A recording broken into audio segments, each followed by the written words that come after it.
Pinabayaan na naman kita eh. Pasensya na ho, Ma'am Pondo. Pero kailangan talaga ho unahin si Ma'am Brando. Bakit? Inunong pa sa akin yung matandang yun? Kasi ho, mas malaki magbayad si Ma'am Brando. Sabi niya, kuripot daw kayo. Sinabi niya yun? Kuripot ako? Yes! Sige, titingnan ko. Kuripot, ha? O, yan. Bete, katulad ng dati.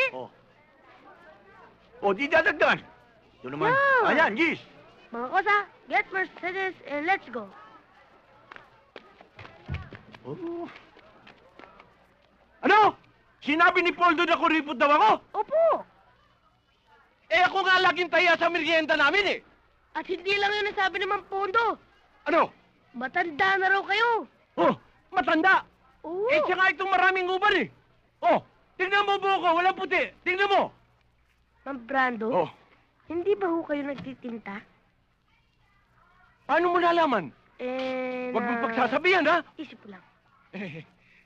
Magkano ba ang dinagdag ni Poldo sa'yo? 15. 15. Gagawin ko 30. Dodoblein ko. Oh. Ayan. Teka muna. Pero, unahin mo ako, ha? O, sige. Okay, okay. Mga kosa,